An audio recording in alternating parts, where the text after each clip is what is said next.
most voters are concerned with, first of all, is the economy, cost of living, and inflation.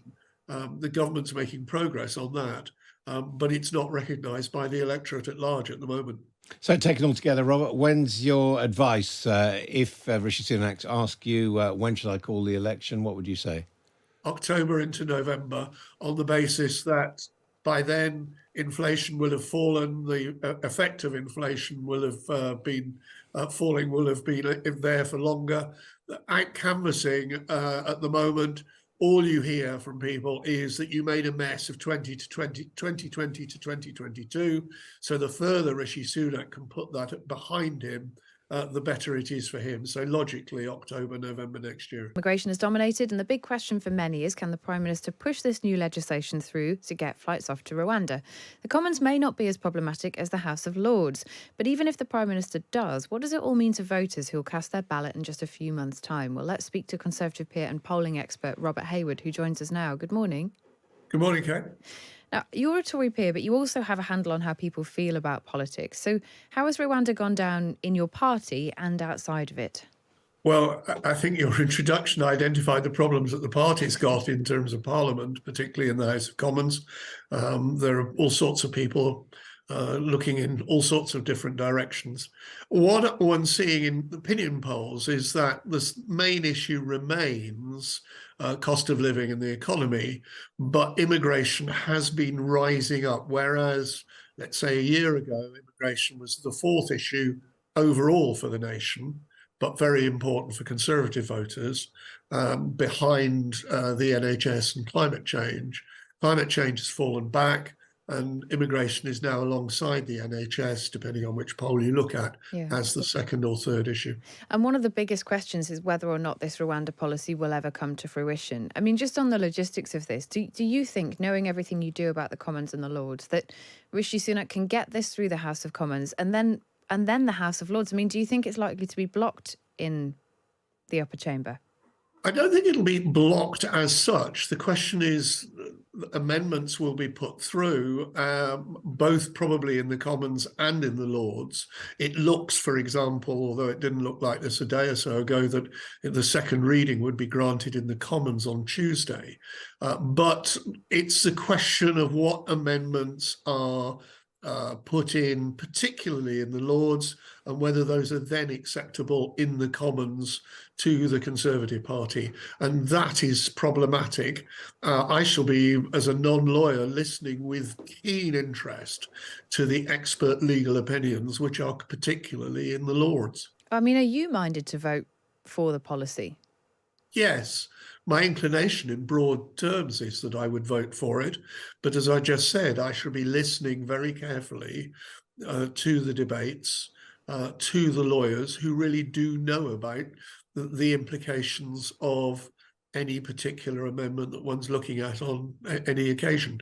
Can I just add, I think although the attention has been to the Rwanda policy, what I think has really rattled the Tory party is the rise in legal migration, which was why James Cleverly came forward with this whole series of changes of entitlement about relatives, etc., for people who might come here for educational or for work purposes.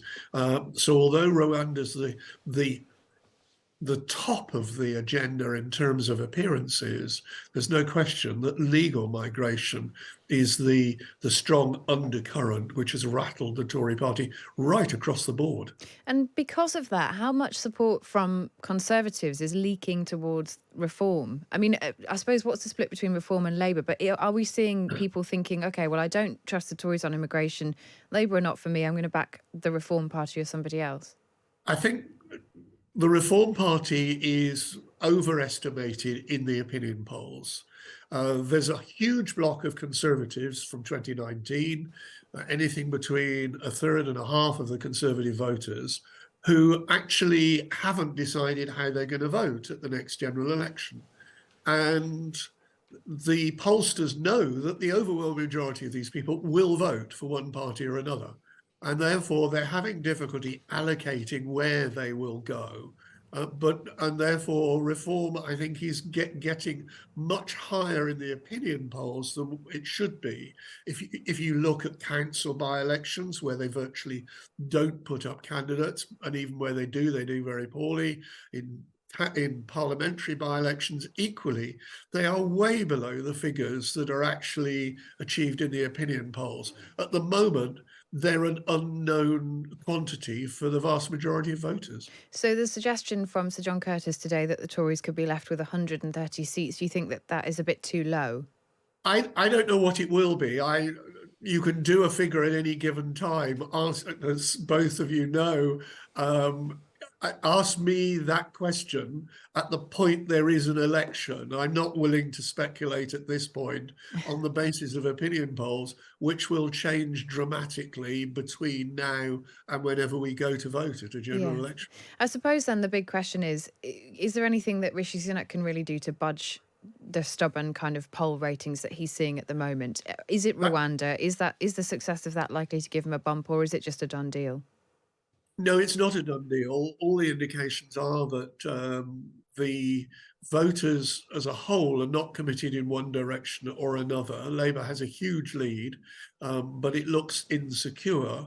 It's much lower than, for example, the Labour figure was in the 95, 96, 97 period, which is quite striking. So it's not a done deal. The Conservatives have a massive problem, and they have to soldier on and get the message. I said just now, the prime issue that most voters are concerned with, first of all, is the economy, cost of living, and inflation.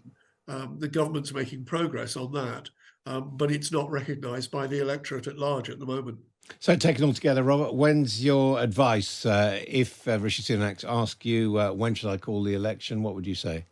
October into November, on the basis that by then inflation will have fallen, the effect of inflation will have been falling, will have been there for longer.